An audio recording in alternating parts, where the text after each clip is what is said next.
back in Dragonfall. What's good, people? JB Illusion here, and Stealth has a predicament. Right now, he's choosing whether or not to take said money, said information to the Schockenwellenreiter.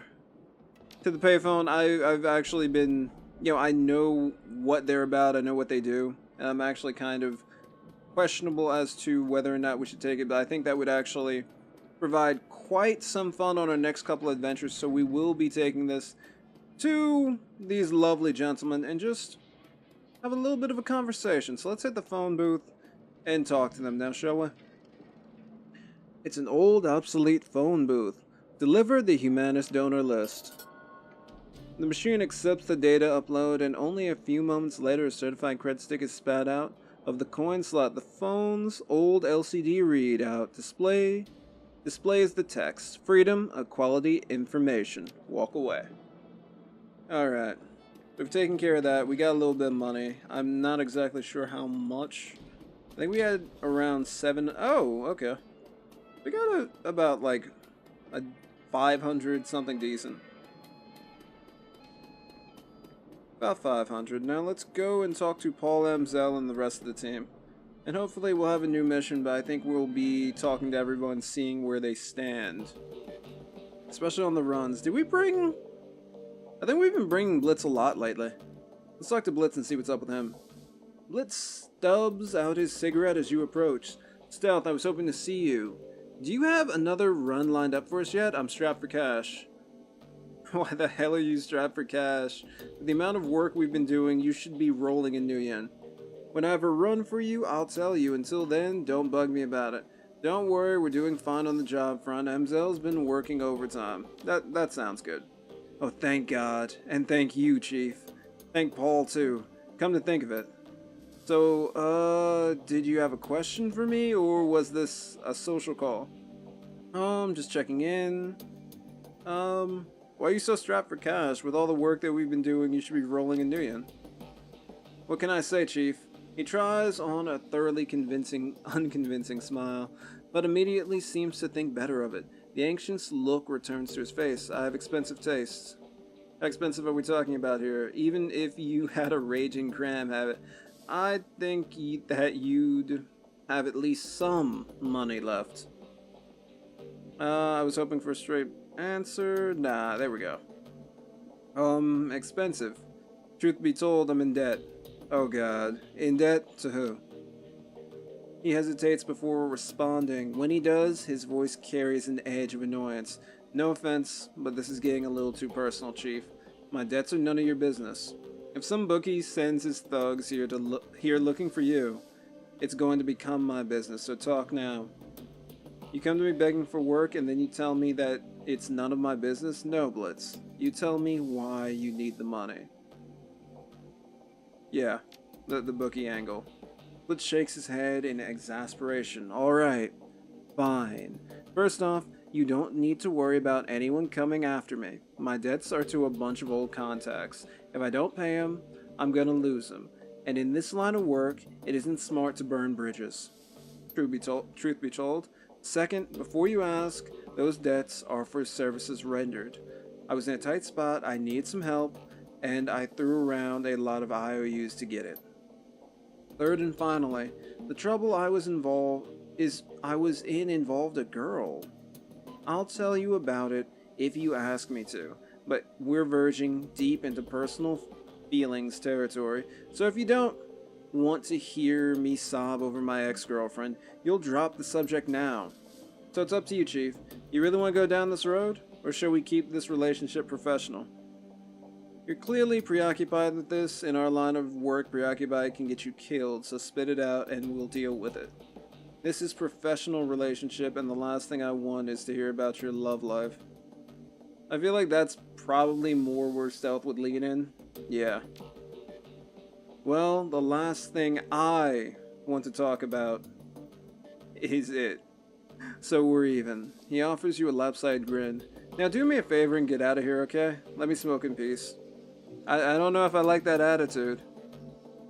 I don't think I like that attitude coming out of him. Okay, so Amzell's busy. Let's talk to Dietrich and find out, how he's doing with his Nephew. You really came through for me, boss. You ever need anything from me, anything at all, then you call on me. I'll come running. How's Alexander holding up? He's a good kid, that nephew of mine. Give him some time and he'll shake Stahl's programming. It might take a while, but he'll adjust to life here in the Kresbisar. In the meantime, I found a good home for him. Samuel's agreed to take him in. Is that wise? Samuel employees have no love for humanists. Most of them don't even like humans. Best thing for the kid will be to learn through immersion. If he stays with Samuel's group, he'll have no choice but to interact with metahumans. Soon enough, he'll learn that they're no different than anyone else. First few days will be rough though, no question, but he'll make it through, and come out the other side a better man for it. He seems like a tough kid. I don't doubt that you're right. Dietrich claps you on the shoulder. You're a good man, boss. On to other things. Remember what I was telling you back before we climbed into the van? Yeah, you were saying that Dragon Slayer was happy and that you'd be given a reward? That's right, thanks to our, let's not mince words, heroic actions back in that swine pit, the Dragon Slayer has seen fit to grant me his favor. His grin widens, and now I know what that means and what I can do with it. I'm listening. Well, he's seen fit to grant me a new ability. He gestures at the ground near his feet, namely this. Oh, as you watch, the spot that Dietrich is pointing at begins to glow. Lines of force spread out in a scintillating web, and a feeling of raw power suffuses your body. I've just torn open a channel between myself and the Dragon Slayer. That power that you feel is his power pouring through the aether and into that spot. If you're familiar with ley lines, it's the same basic concept.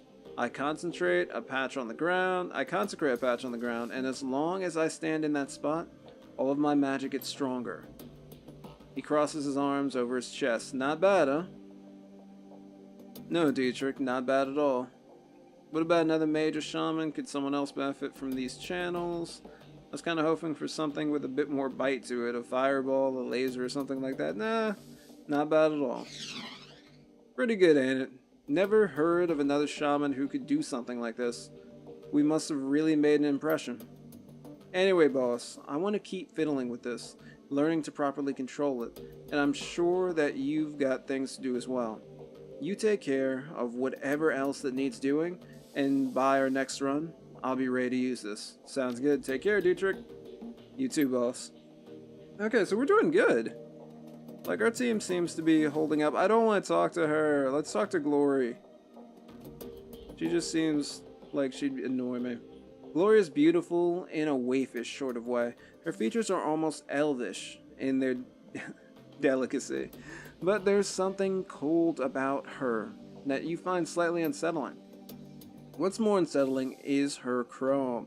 Gloria's rocking a heavy loadout of cyberware. From head to toe, she looks to be composed of more plastic and metal than she is of skin and bone. In the shadows, individuals such as this are anything but uncommon, but Glory's cyberware is first generation, all of it. Bulky, invasive, practically museum pieces. This chrome was obsolete well before it was worn.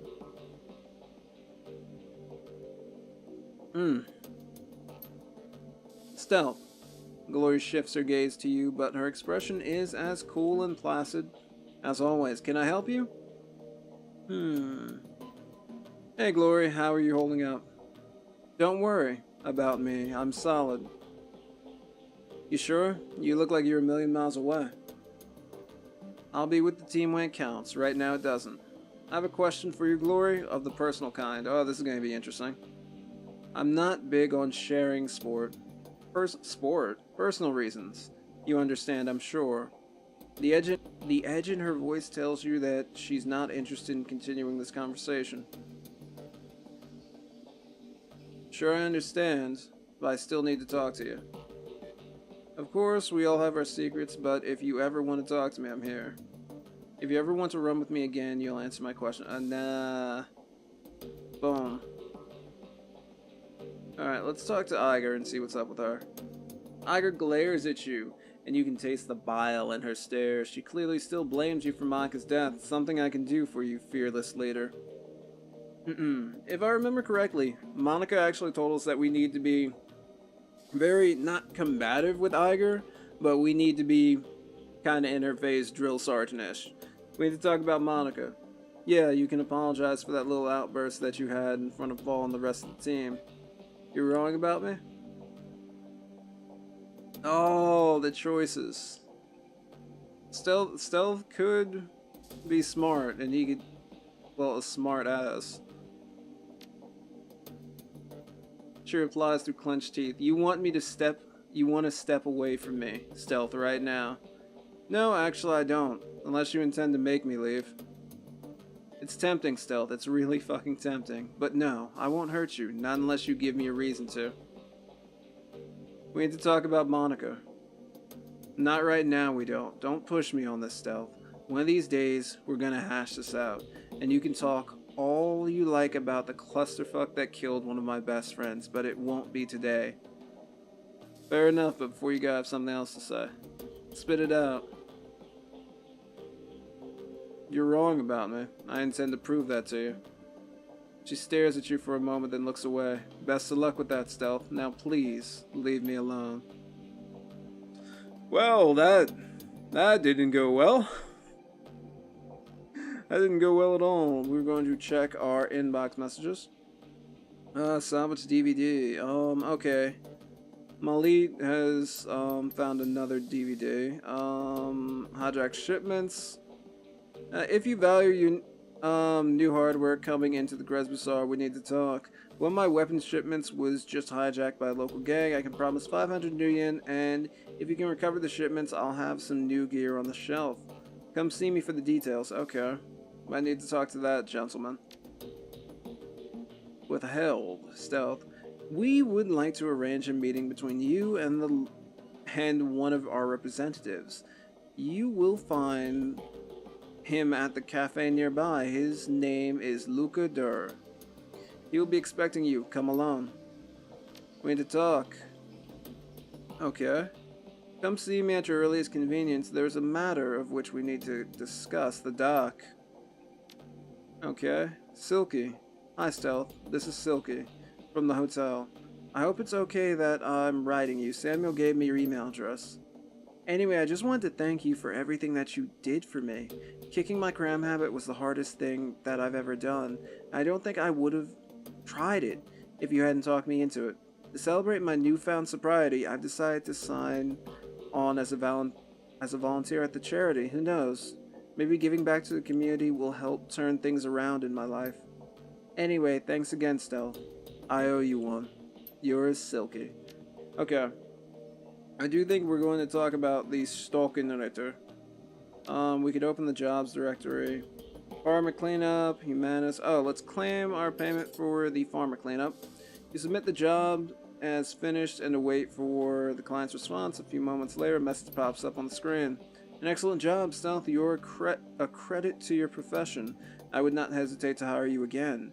Your fee will be transferred to your account immediately. A moment later, a second message pops into your inbox. Your payment details.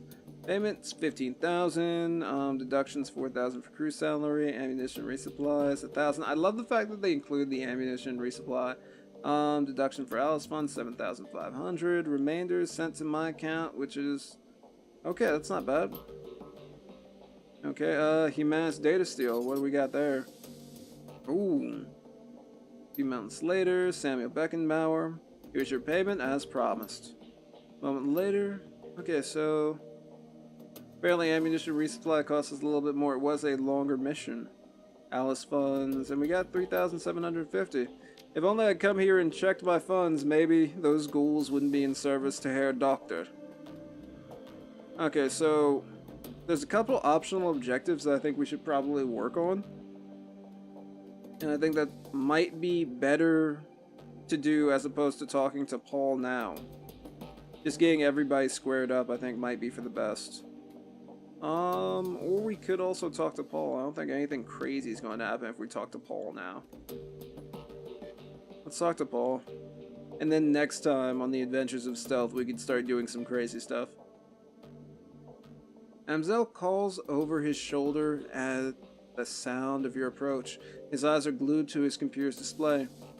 Stealth, Frau Muller should be on her way, but before you go to the meeting site, I have news. He glances at you, and his words trail off. Upon seeing the expression on your face, Amzel's voice becomes a grave. I can wait. Tell me what happened. I had some trouble on the U-Bahn. Somebody set up an ambush. Nothing much. Got attacked. Boom. Amzel pauses, then gives a curt nod. Truth be told, I've been expecting that something like this might happen. I'm just glad that you made it out alive. Hand over the encrypted PDA when the attackers drop this. Amzel takes the PDA from you and examines it. Yes.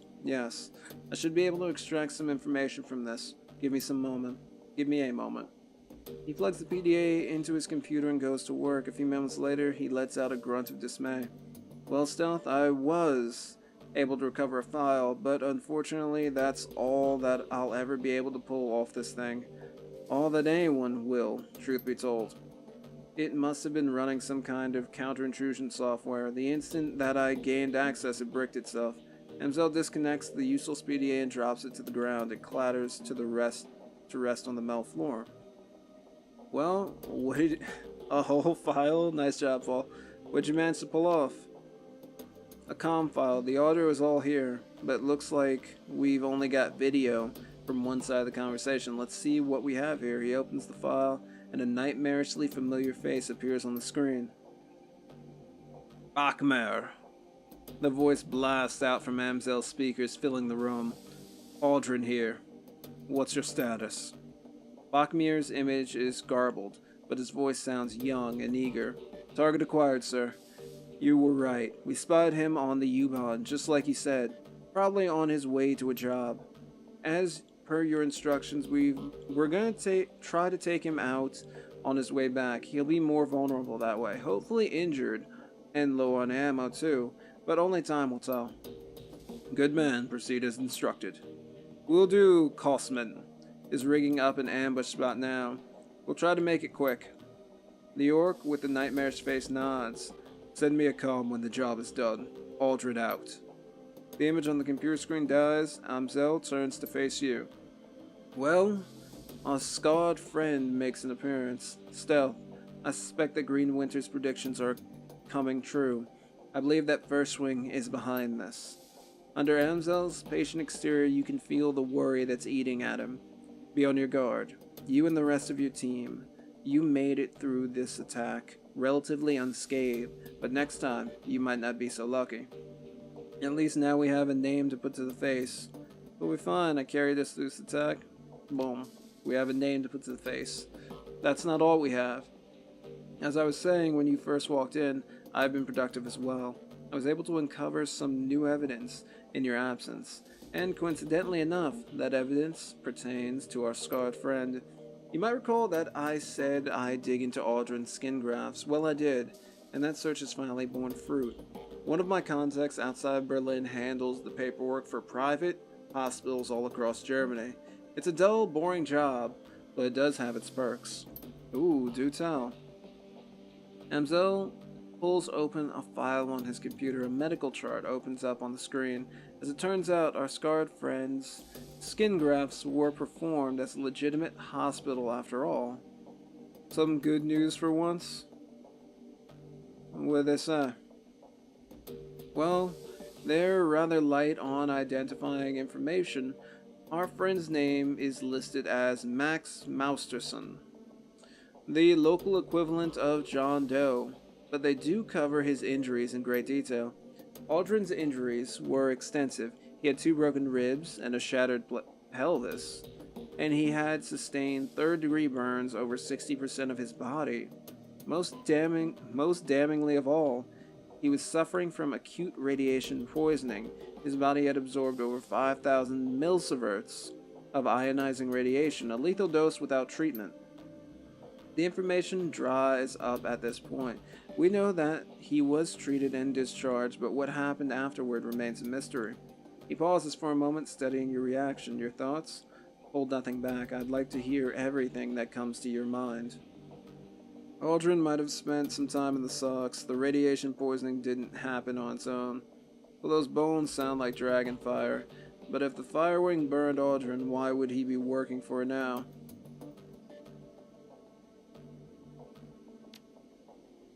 I don't think that Audron is working for the Firewing.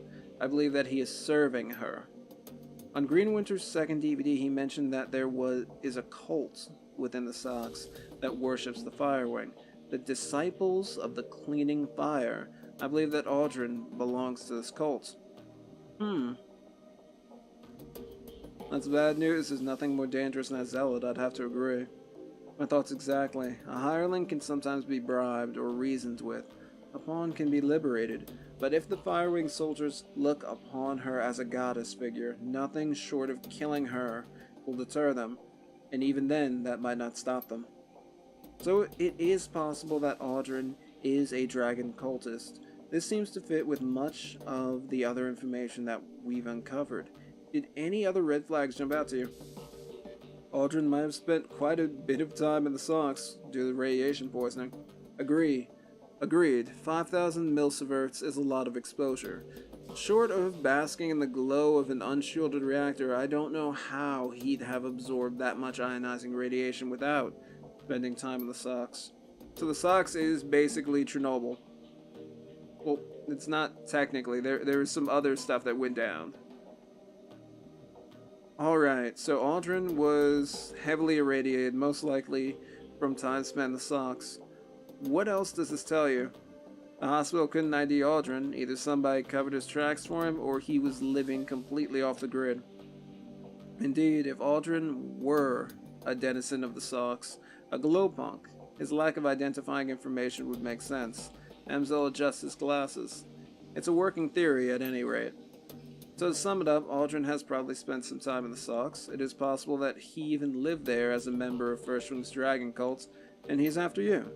Amzell pauses for a moment before continuing. In my mind, all of this reinforces the one fact. We need to find Volkler. And we need to do it fast. Agreed. Good. And that's all the more reason to gather Alice's fee as quickly as possible. There is a buzzing sound from Paul's wrist. He lifts his hand to look at his PDA. And as luck would have it, Frau Mueller has arrived. Best of luck at the meeting, Stealth. Remember, this is urgent. We need that money. I'm on it. Okay. Well, I suppose we'll talk to Frau Mueller in the future.